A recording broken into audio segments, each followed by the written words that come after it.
Hallelujah.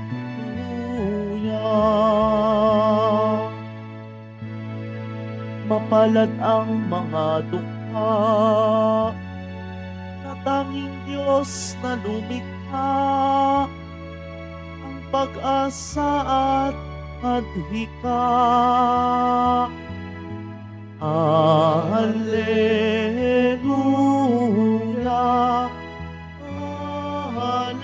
Hallelujah, Hallelujah, Hallelujah.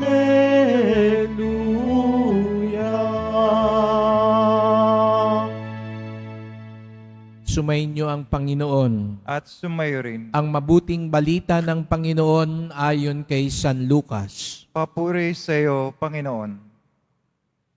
Noong panahong yun, sinabi kay Jesus ng isa sa mga tao, Guro, iutos nga po ninyo sa kapatid ko na ibigay sa akin ang bahagi ko sa aking mana.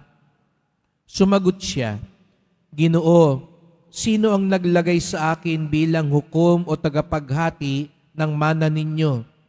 At sinabi niya sa kanilang lahat, Mag-ingat kayo sa lahat ng uri ng kasakiman, sapagat ang buhay ng tao ay wala sa laki ng kayamanan.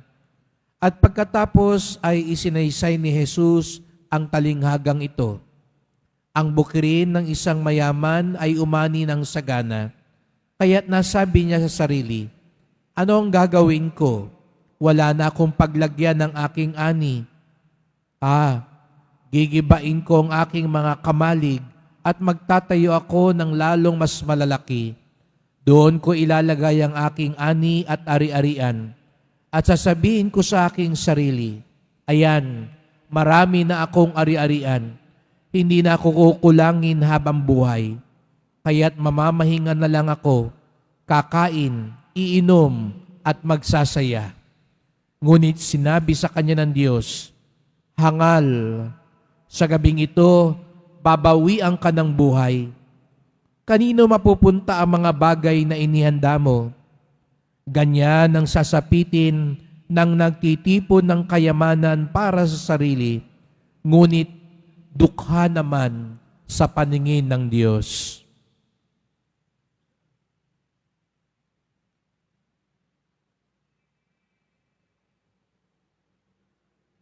Ang mabuting balita ng ating kaligtasan.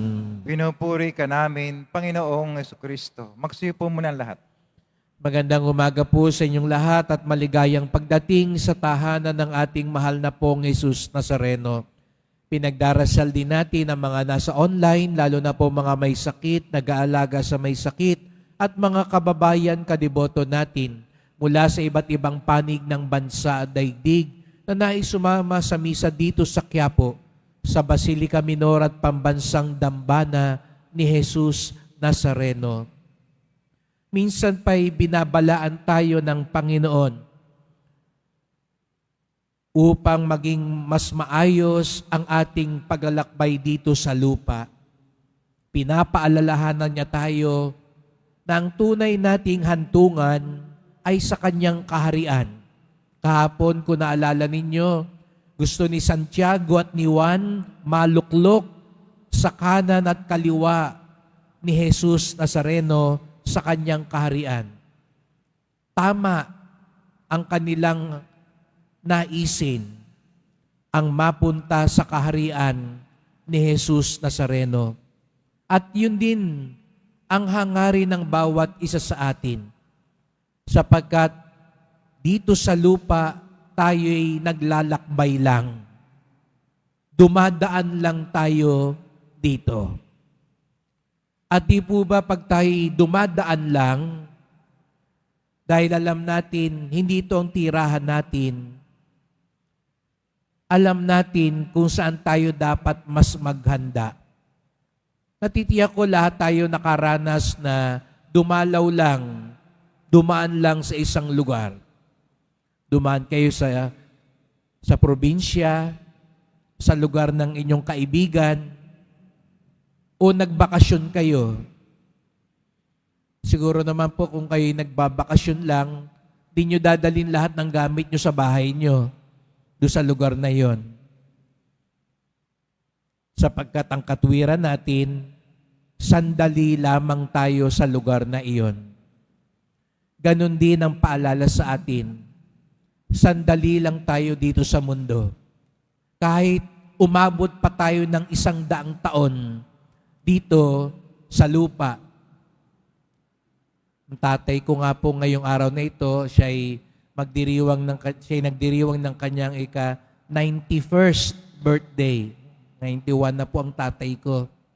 Pero kahit ganun katagal, katanda na ho siya, alam niya, sandali pa lang din dito sa lupa kumpara sa tunay na magiging hantungan at pananahanan natin.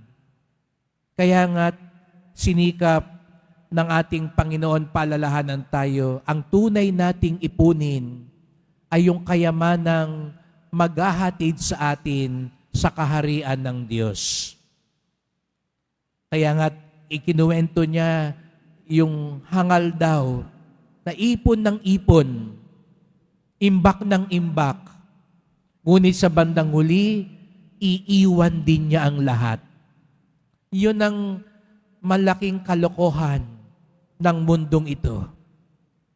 Nakakaligtaan natin, iiwan din natin lahat dito sa lupa.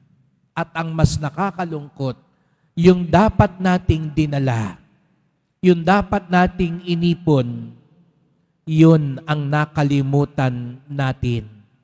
Kaya nga't sa unang pagbasa, ipinapaalala sa atin ni San Pablo na ang tunay nating kayamanan ay ang biyaya ng Diyos. Ang buhay ng Diyos sa atin.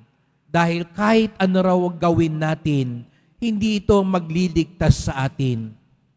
Ang biyaya ng Diyos, ang buhay ng Diyos, ang kagandahang loob ng Diyos. At ito ang inaalok sa atin ni Jesus Nazareno. Hindi lang niya inaalok yung makalupang biyaya. Opo, kailangan natin yan. Kailangan natin ng kalusugan. Kailangan natin ng trabaho. Kailangan natin ng kabuhayan. Pero tandaan natin, ang lahat ng ito ay patungkol lang sa ating kaligtasan.